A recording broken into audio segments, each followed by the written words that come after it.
do versículo de número 5 até o versículo de número 7. Diz assim: se algum de vós tem falta de sabedoria, peça a Deus, que a todos dá liberalmente e não o lança em rosto, e ser-lhe-á dada. Peça, porém, com fé. Peça, porém, com quê? Repete: fé. Não duvidando, porque o que duvida é semelhante à onda do mar, que é levada pelo vento e lançada de uma parte para outra parte.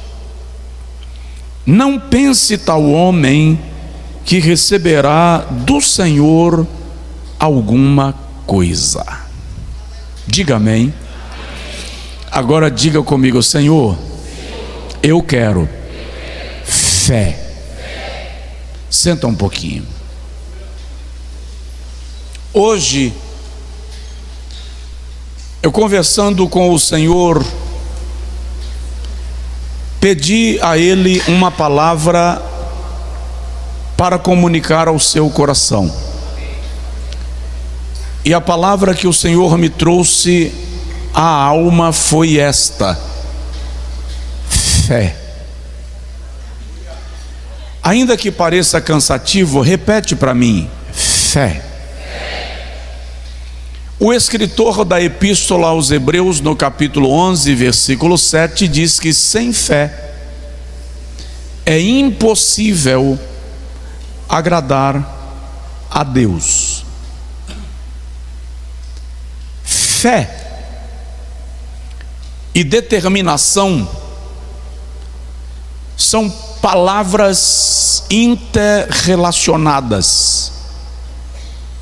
Uma atitude sem a outra não se consolida.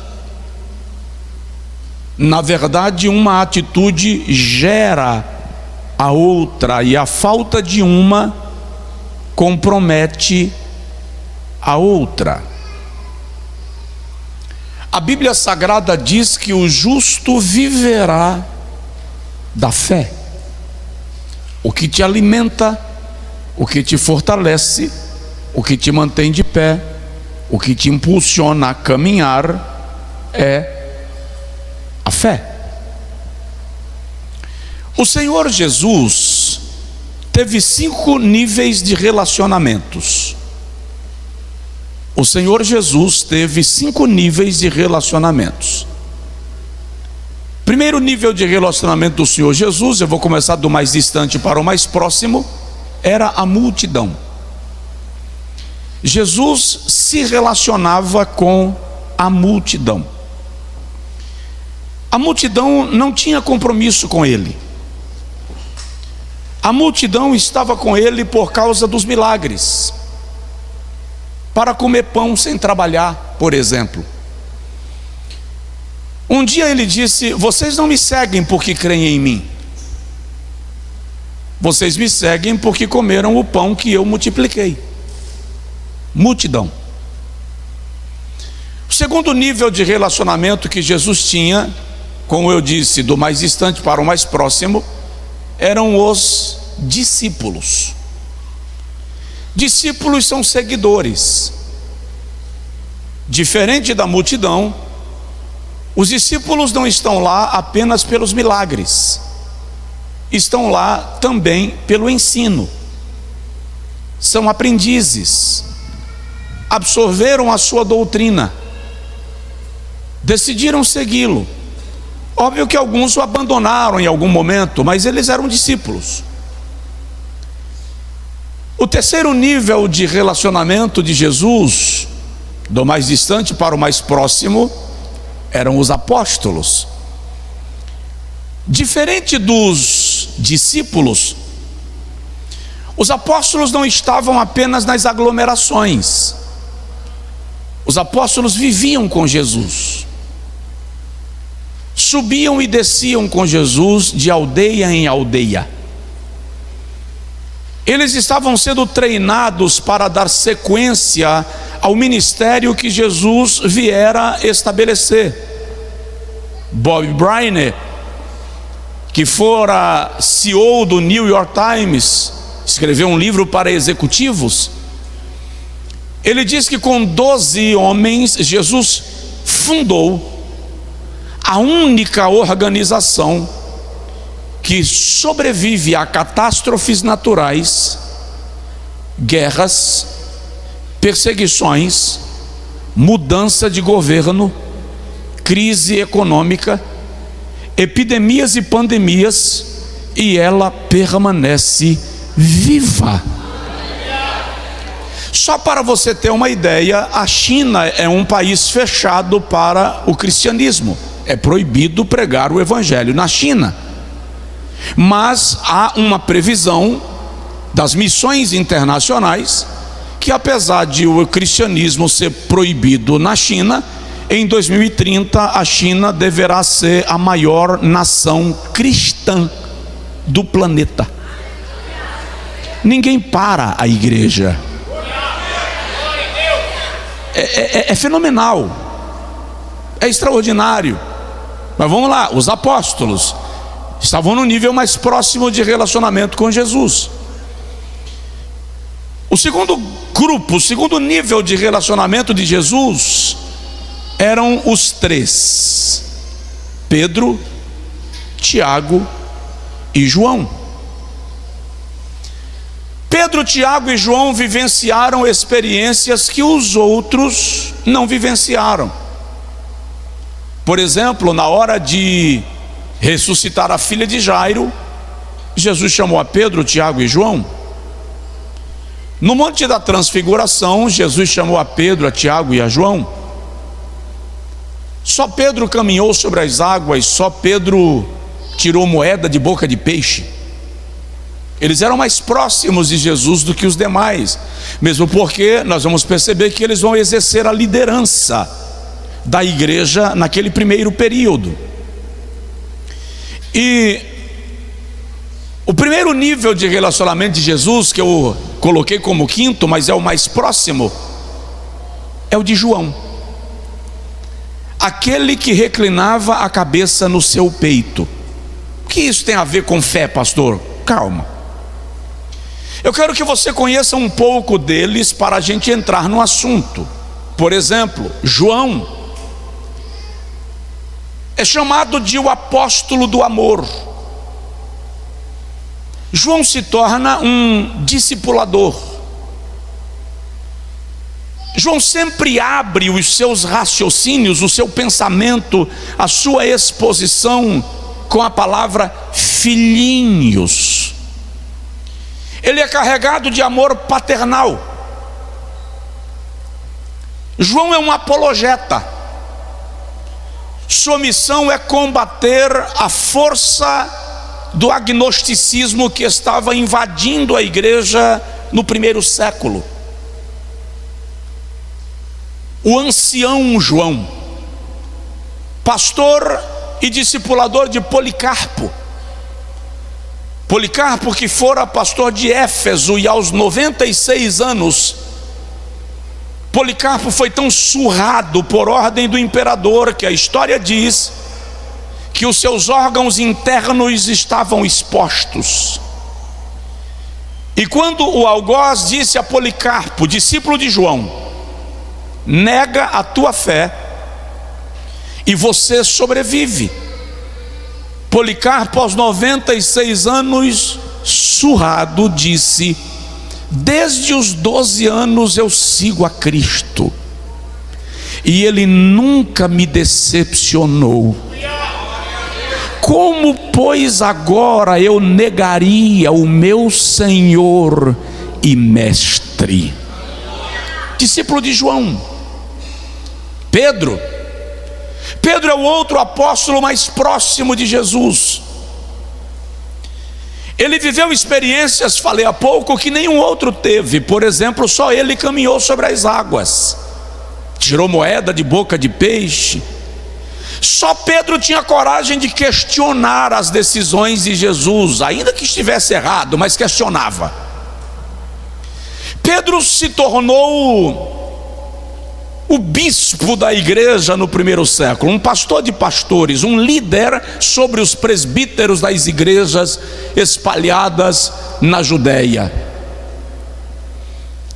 Pedro também é aquele a quem Jesus chamou de pedra e disse: eu te dou as chaves do reino dos céus. E com eles Tiago, irmão de Jesus. Tiago era irmão, parente de Jesus.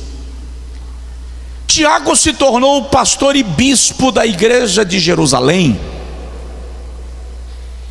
Nos dias dos apóstolos ou nos dias apostólicos, a igreja em Jerusalém chegou a 500.000 cristãos espalhados na Judéia. Esta epístola é de Tiago, talvez a epístola mais dura dentre todas.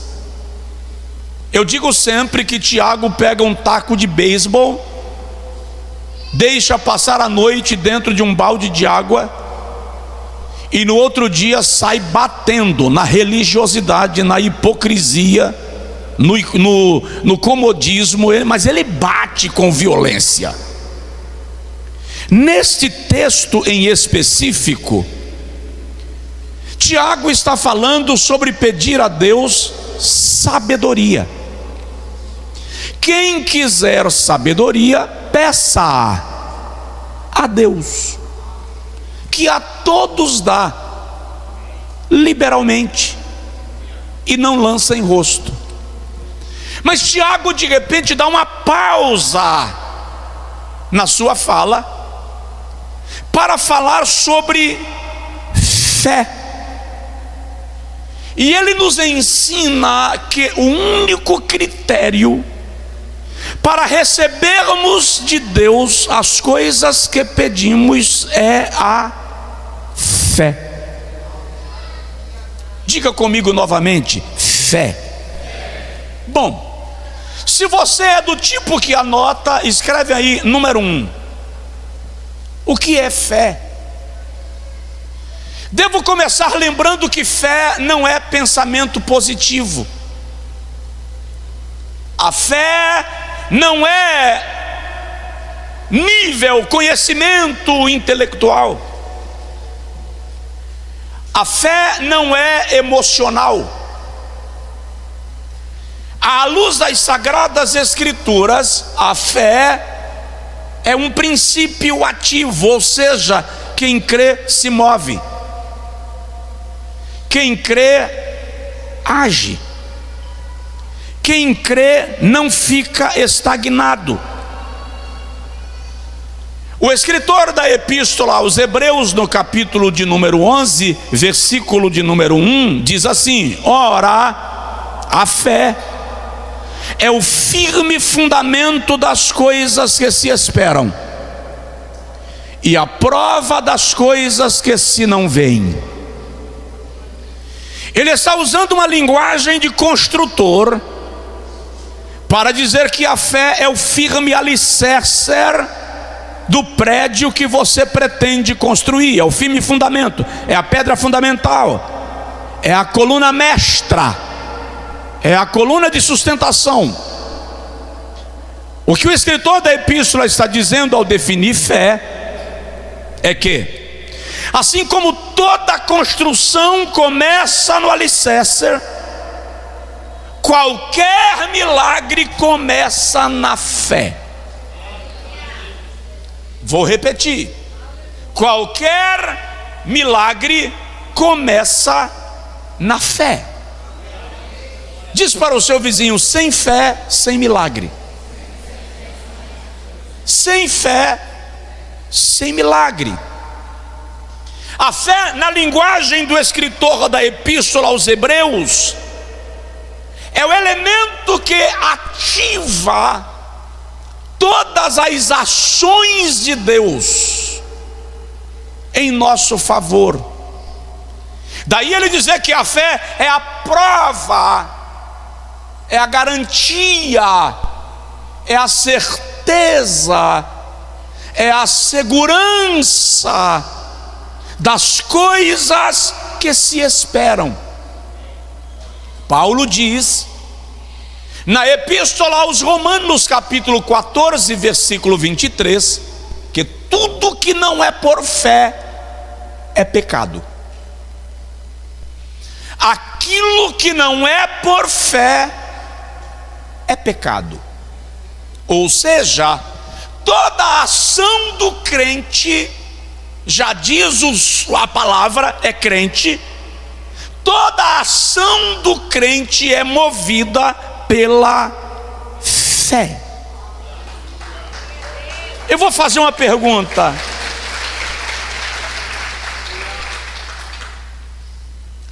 Diante do desafio que você está vivendo hoje,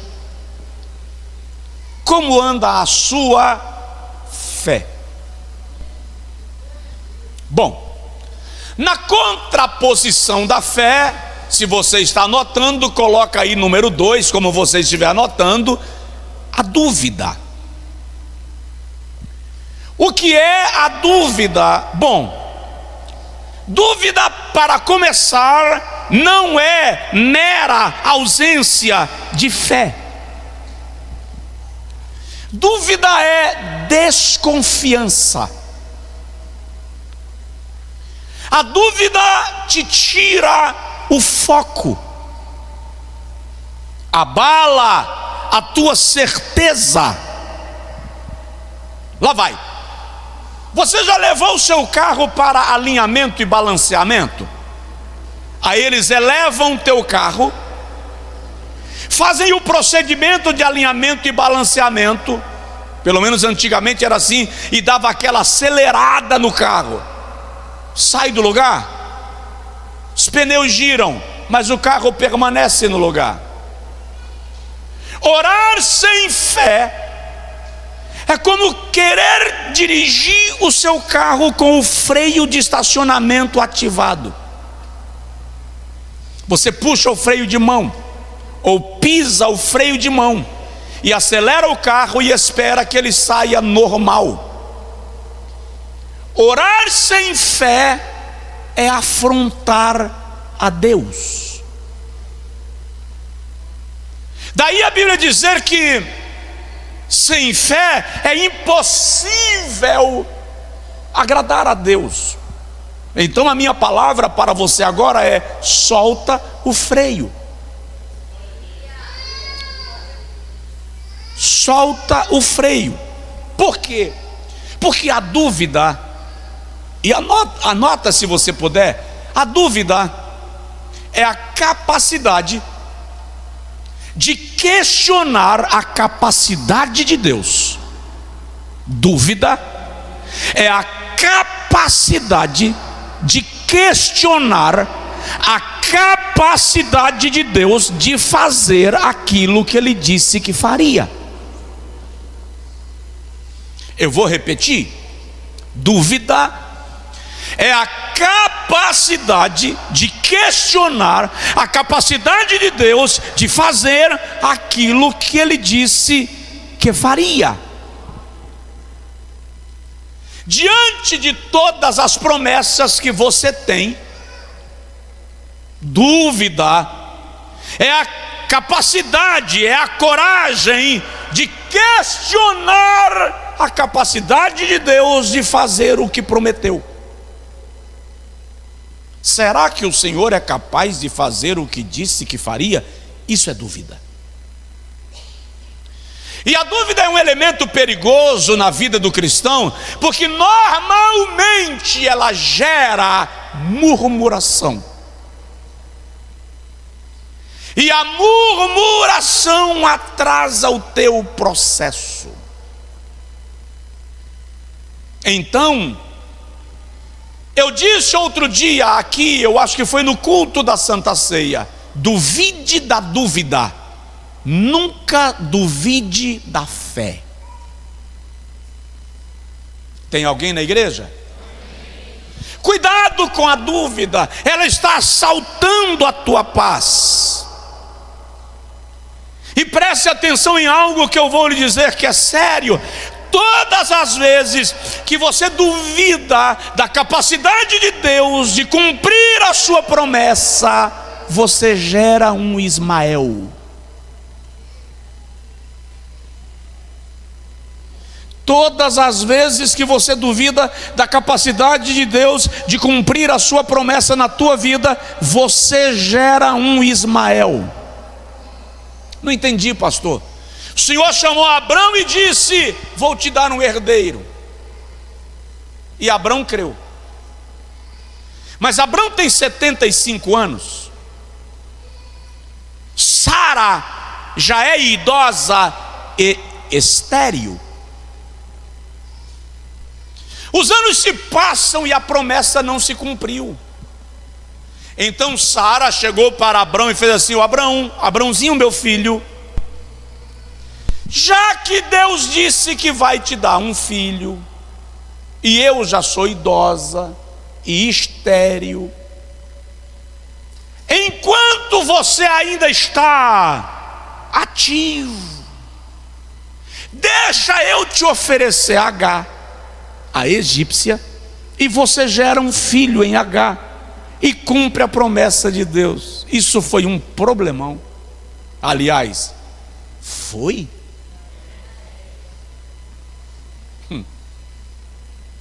Lá na frente, quando Abrão já estava com os membros do seu corpo amortecidos, o Senhor faz Sara ficar grávida. Provoque o seu vizinho e diz para ele: cuidado com a dúvida.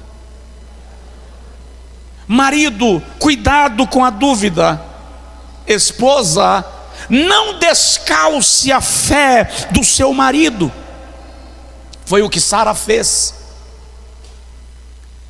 Vou repetir Hebreus 11:6. Sem fé é impossível agradar a Deus. Sabe o que é interessante nisso tudo? É que dúvida também é certeza. Paradoxalmente, dúvida é certeza. É a certeza de que aquilo que Deus prometeu não acontecerá. E é por isso que a dúvida te tira da rota, te leva a tomar decisões precipitadas.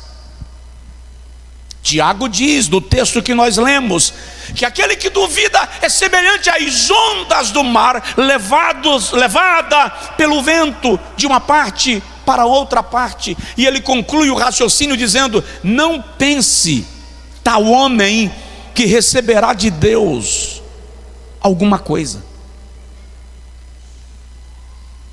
Ou seja, Deus não tem compromisso de responder oração de quem duvida. Tem crente aí? Vocês estão calados? Está tudo bem? O povo fica calado assim quando a mensagem está sendo dura. Eu sei, está ruminando.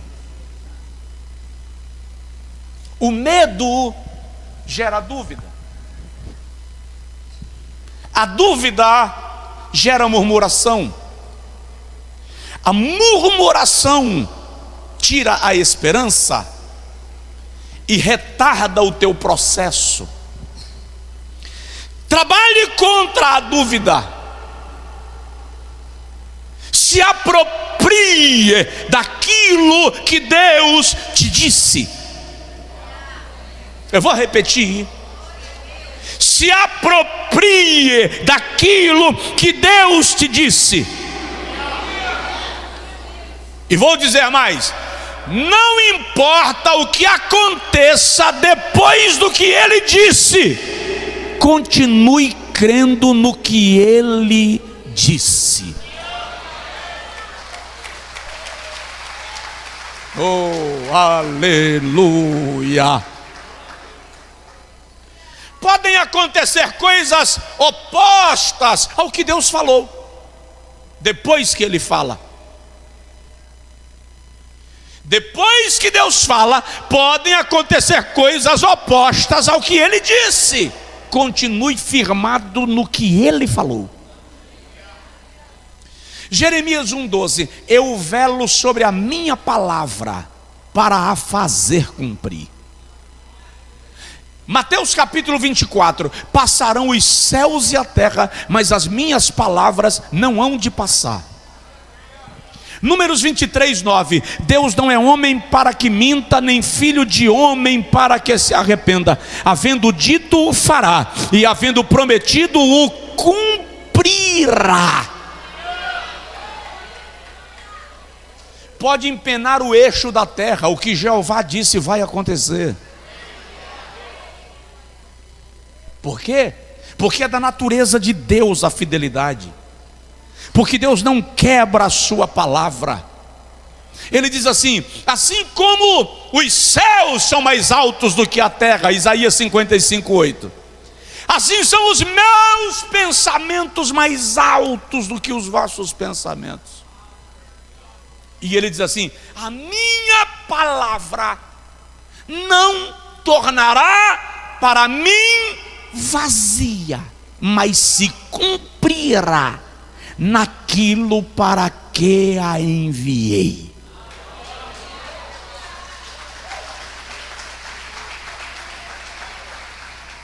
Quais são as promessas que você tem de Deus?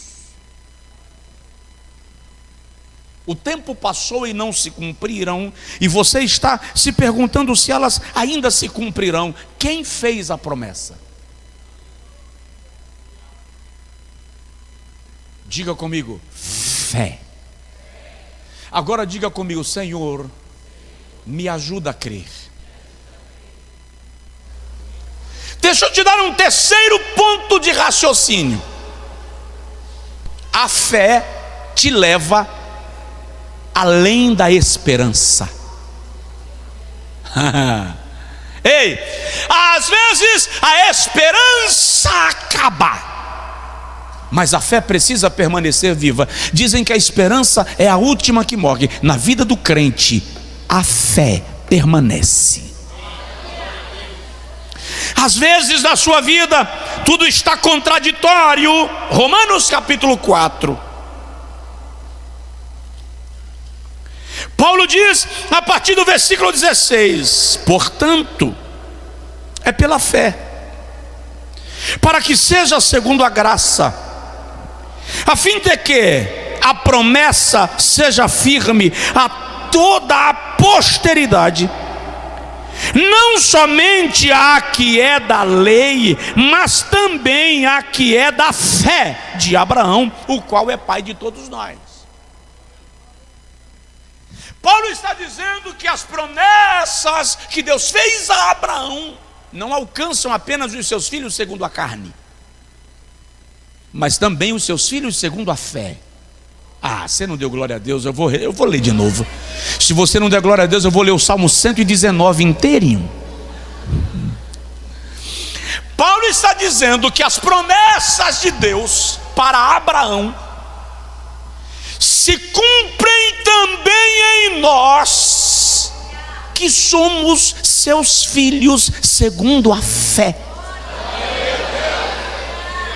Olha o versículo 17, como está escrito: por pai de muitas nações te constituí, perante aquele no qual creu, a saber, Deus, o qual vivifica os mortos e chama as coisas que não existem como se elas já existissem. Deus não precisa de um ponto de partida. Deus não precisa de uma semente. Deus não precisa de uma primeira marcha. Do nada Ele faz tudo. Do caos Ele criou a terra que nós conhecemos. É nisso que Abraão crê. Olha o versículo 18, falando de Abraão, o qual, olha só, o qual em esperança creu, contra a esperança. Diga comigo, creu contra a esperança. Não havia mais chance, não tinha mais possibilidade, não havia perspectiva, mas Abraão permanece crendo. Interessante que esse crer aqui não é um ato isolado. O crer aqui é um ato contínuo. Ele continua crendo. O tempo vai passando, ele vai envelhecendo, vai se tornando ainda mais improvável, e ele continua crendo. Se você só crê quando tudo está caminhando do jeito que você gostaria, isso não é fé. Isso é esperança. A fé desafia a incerteza.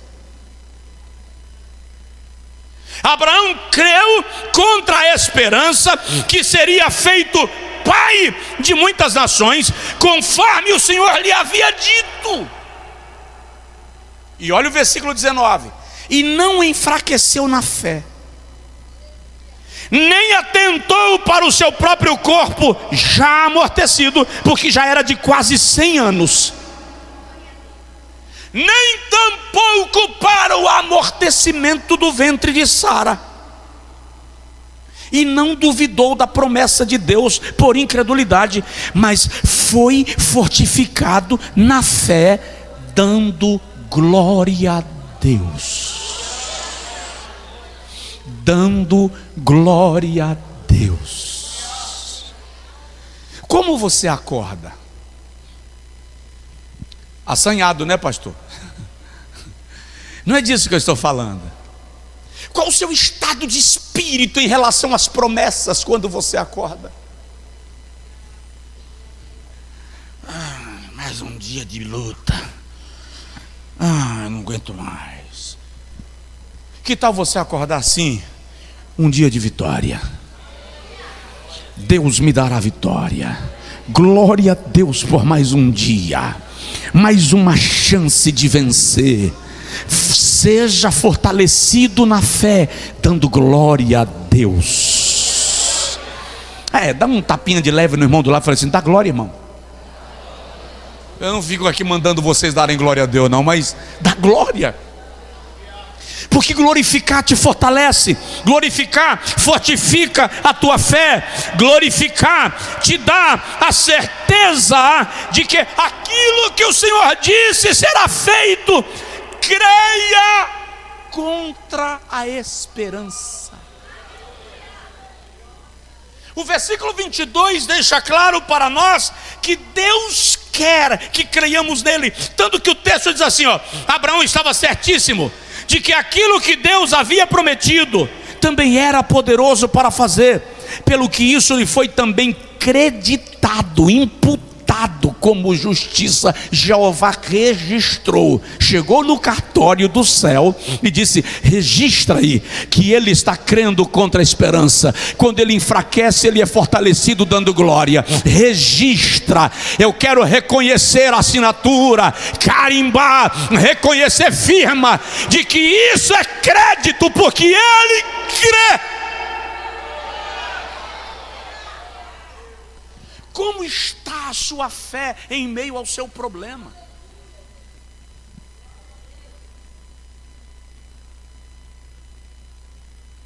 As pessoas estão vivendo sem fé. Jesus diz em Lucas 18, versículo 7 assim: porventura, quando vier o Filho do Homem, ainda achará fé na terra? As pessoas estão se tornando cada vez mais materializadas. Acredita no palpável.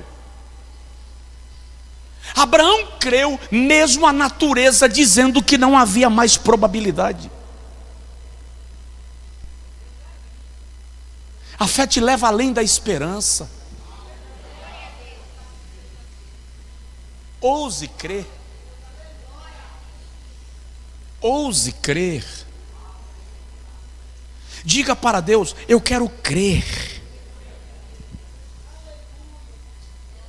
Vamos mais um pouquinho?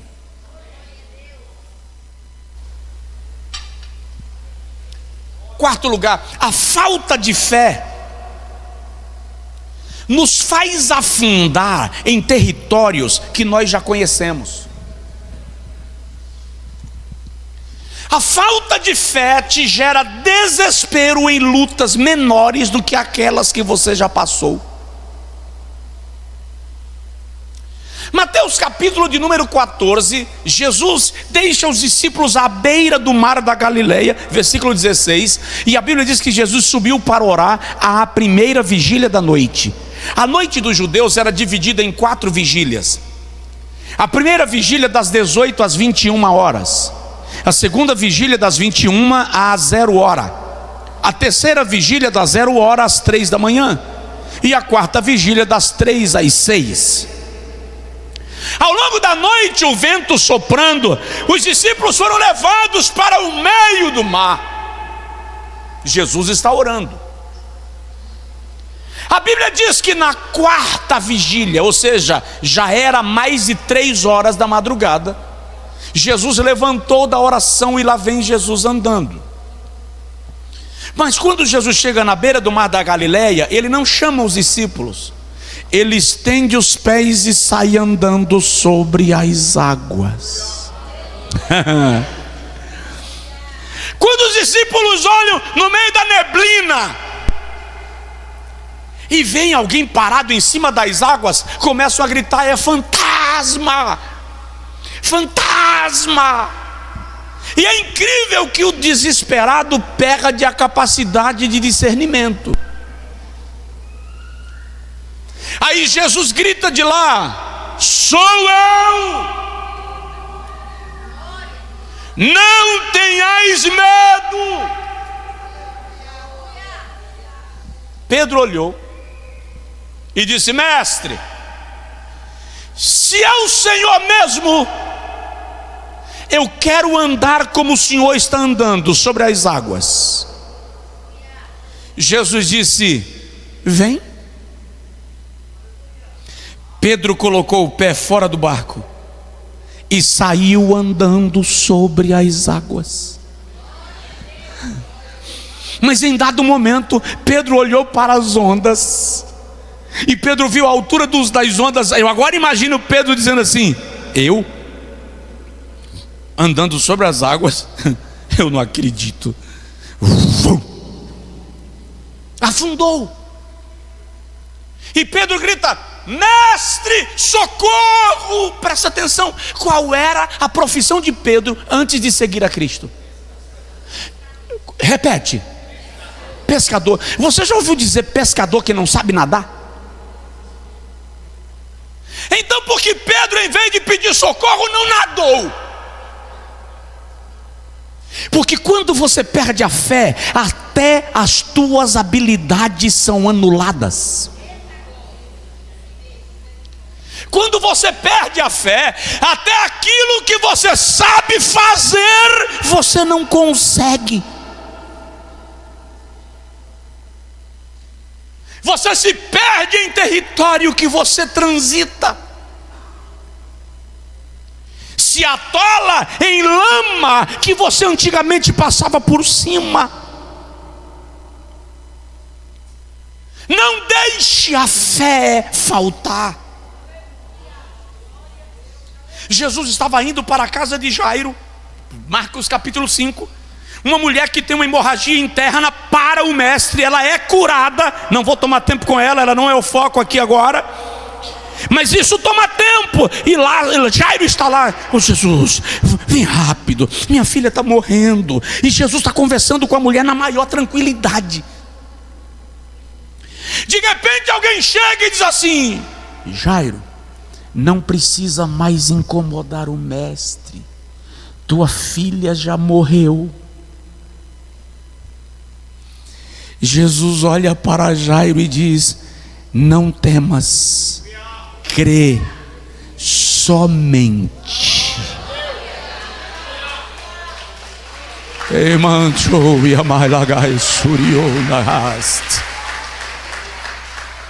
Não temas, crê somente.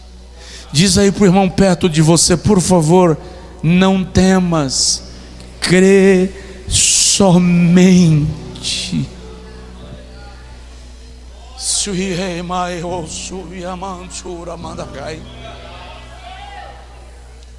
Satanás sabe que a maior arma que ele tem contra você na sua luta é te roubar a fé.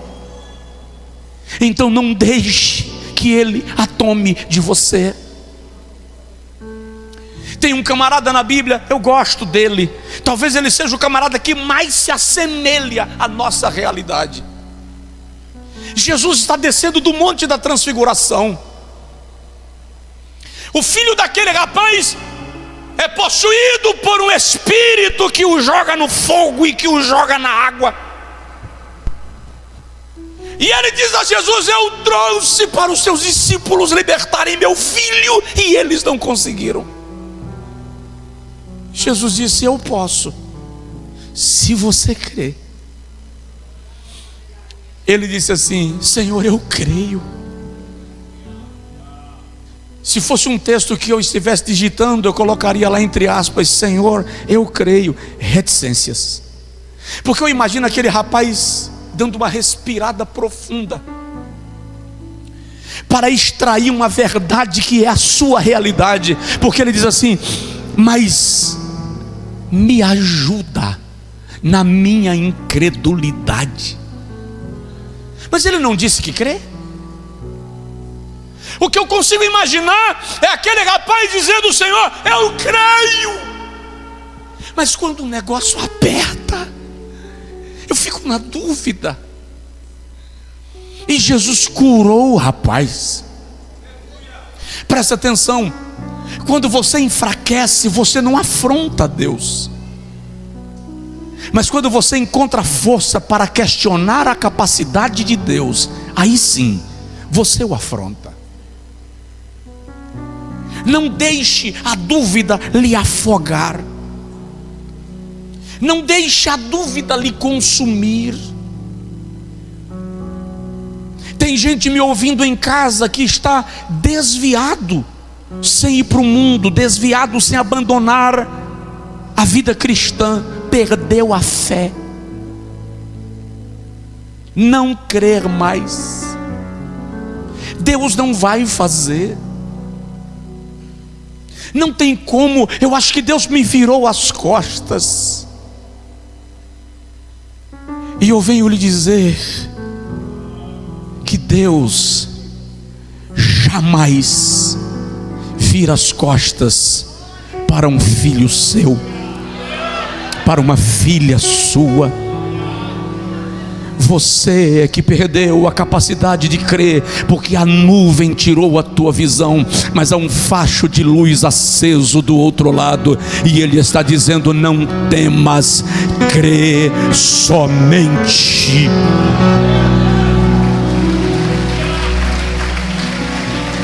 Aleluia.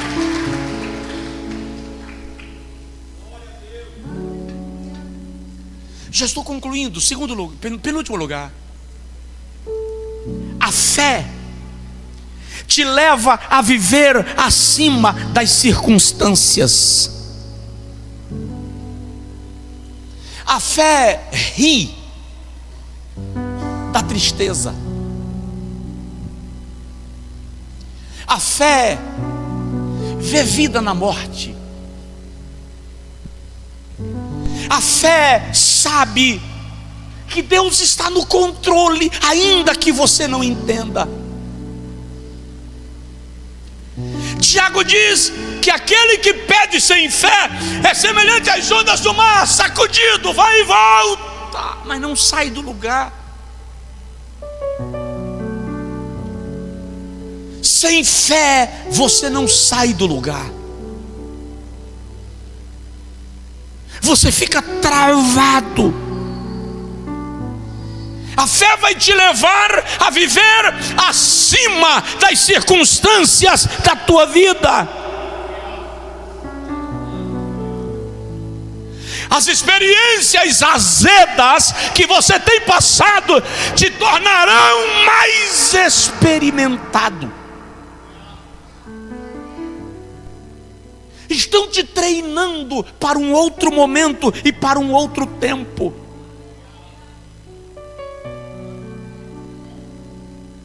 A sua determinação está sendo consumida, porque você está perdendo a fé.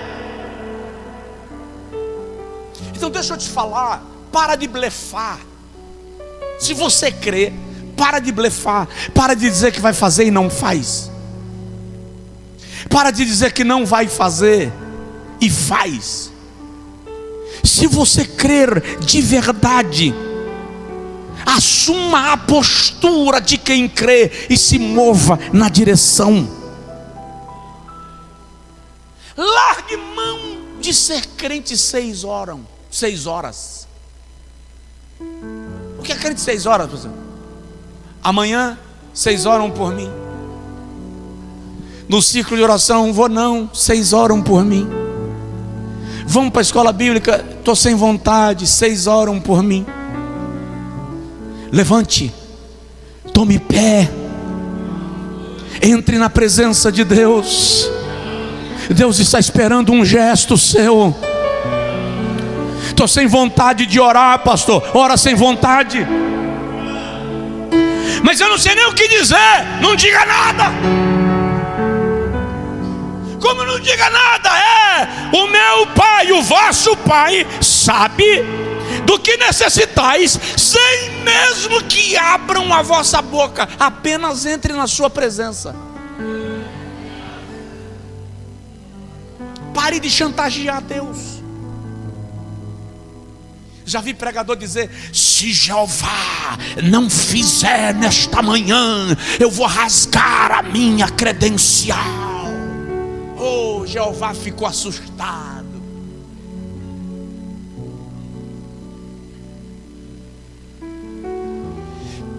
Se o Senhor não fizer, eu vou desviar. Você chantageia a sua mulher e ela chora. Você chantageia seu marido e ele derrete. Chantageia seu filho e ele desespera. Não, com Deus não funciona. Ele conhece teu coração. Ele conhece o teu íntimo. Viva acima das circunstâncias, sem chantagear Deus, sem blefar com Deus. Apenas entenda que a fé vai disparar os teus objetivos. A fé vai te provocar. A fé vai te tirar do lugar. A fé vai acionar a tua determinação. Palavra para sua alma: liberte-se da síndrome do fracassado. Liberte-se do espírito de vítima.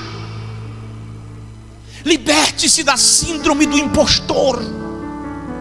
Quebre as cadeias. Você é escolhido de Deus, escolhida de Deus. O Senhor olhou para você e disse: eu tenho um plano na sua vida e eu lhe quero. Preste atenção. No dia que você nasceu, milhares de crianças nasceram. Ao longo dos seus anos de vida, milhões de pessoas nasceram. Milhares delas morreram. E você está aqui. Você acha que isso é jogo da sorte? Você acha que Deus brinca de roleta russa? A pandemia do Covid-19 matou milhões de pessoas. Só no Brasil calcula-se mais de 500 mil. E você ficou vivo.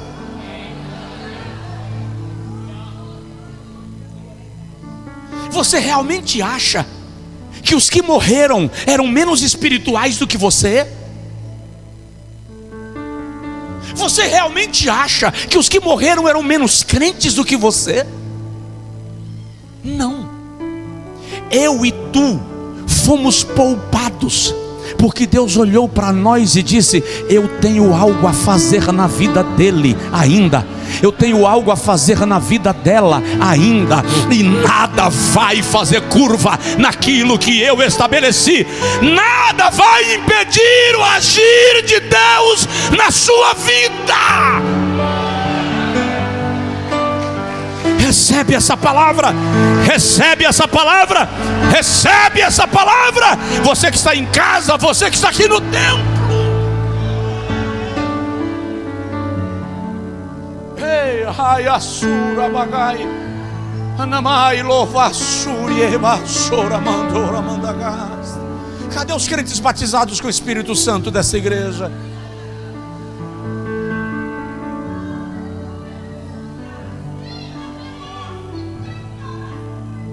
Ouse crer. Ouse crer.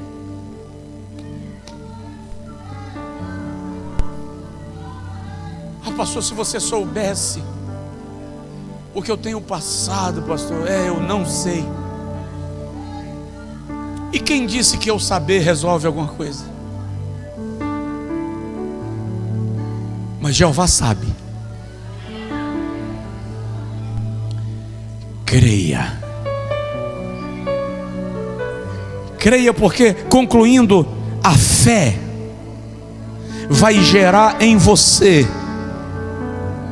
uma obstinação serena. Não é aquela obstinação endiabrada que fica parecendo um cachorro doido. Não. Eu estou falando de uma obstinação que é determinação.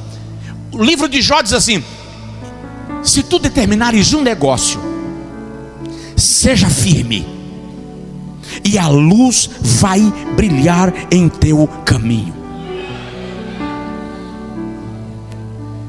Filipenses 3, 12, 13 e 14. Filipenses 3, 12, 13 e 14. Paulo diz assim: não que eu seja perfeito, ou que eu já tenha alcançado, mas prossigo para alcançar aquilo para o que também fui alcançado.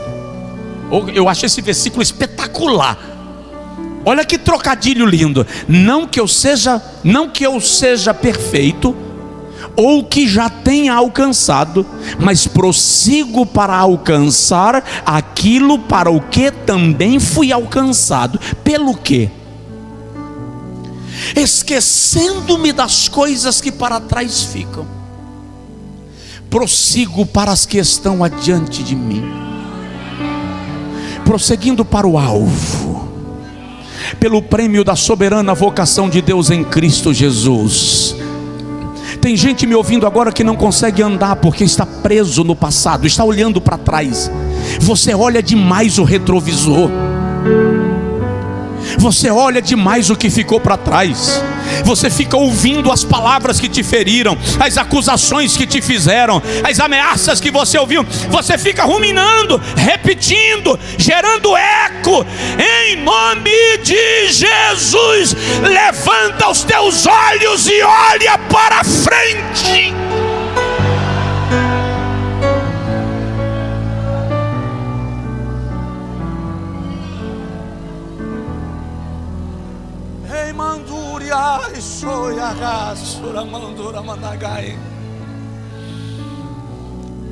Tenha uma obstinação serena.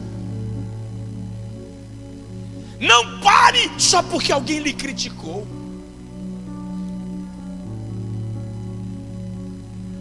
Não pare só porque alguém disse que você não é capaz.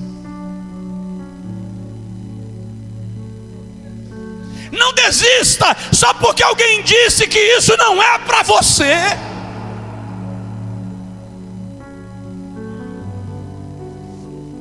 Ah, pastor, mas me disseram que Deus não vai permitir. Me disseram que o diabo está me rodeando. Ei, para de se guiar pelo que disseram e te guia por aquilo que Ele disse.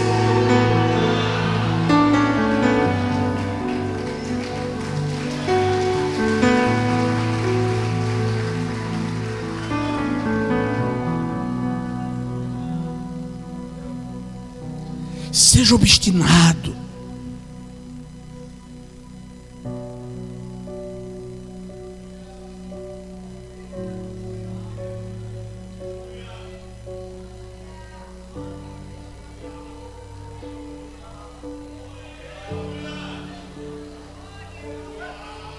Na viagem da vida, em alta velocidade, eu perdi o controle do carro de corrida na pista e bati na lateral da pista, despedacei. Quando eu despedacei, alguém que eu tinha numa elevada posição disse: você nunca mais pode dirigir esse carro, você não pode nunca mais ocupar essa posição. E eu desisti de mim, e eu desisti do meu chamado, e eu desisti de tudo.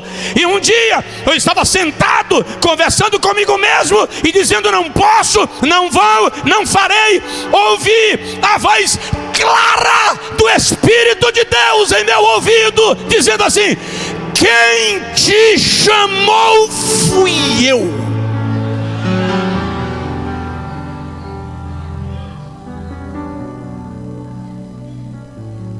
Então o que o outro disse só serve para colocar na bandeja da balança. O ponto de equilíbrio é aquilo que ele disse.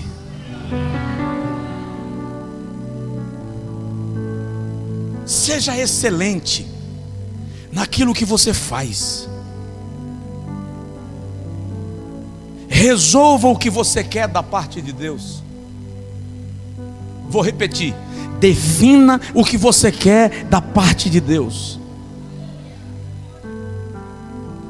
Largue de ser volúvel. Hoje você é fervoroso, amanhã está congelado. Hoje você está empolgado, amanhã você está desestimulado. Hoje você está feliz, amanhã está acabrunhado. Hoje você está alegre como quem come caviar, amanhã você está azedo como quem comeu babosa com farinha.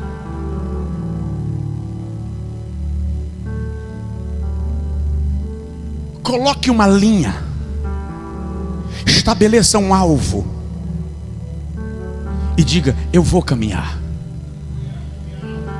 O vento vai soprar e eu vou caminhar. Haverão buracos e eu vou caminhar. Eu vou me sentir cansado, mas eu vou caminhar. Eu vou sentir pedras, mas eu vou caminhar. Eu vou tropeçar e bater o dedo na rocha, mas eu vou caminhar. Eu vou avançar, eu vou seguir. Estabeleça isso na sua vida. Ninguém disse que seria fácil. Jesus nunca prometeu vida boa, sombra e água fresca. Ele disse: no mundo tereis aflições, mas tende bom ânimo.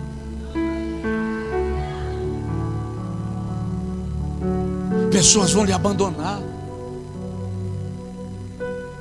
pessoas vão se aproximar, pessoas vão te trair, pessoas vão te curar. Permaneça caminhando, não perca o foco, não perca o destino, porque Deus vai te levar a chegar lá. E eu vou concluir dizendo um texto bíblico do profeta Isaías: Deus conhece o final das coisas antes do começo delas. Quem te disse que não vai dar certo? Quem te disse que você não consegue? Quem te disse que não é para você? Quem te disse que é para você sair fora porque vai te atropelar? Quem te disse, só conhece o agora. Mas Deus conhece o fim da história. Ele está do outro lado do túnel. Você só está ouvindo uma voz ecoar no túnel. Você não está vendo nada, está tudo escuro. Tem uma voz ecoando. É o Senhor do outro lado dizendo: vem, continua caminhando, porque eu já vi o fim da história. Eu já vi o último capítulo. Mas pastor, não estou vendo nada, porque não é por vista, é pela fé. Quem tem fé não precisa ver, apenas caminha, apenas avança. E eu declaro nesta noite, na autoridade do nome de Jesus, caminha em direção ao sonho que Deus lhe deu, pela fé.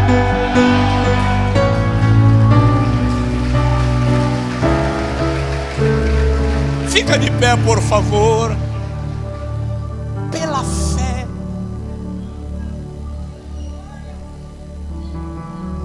Provoca o vizinho e diz para ele: não perca a fé.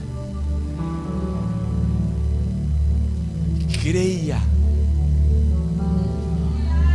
Creia.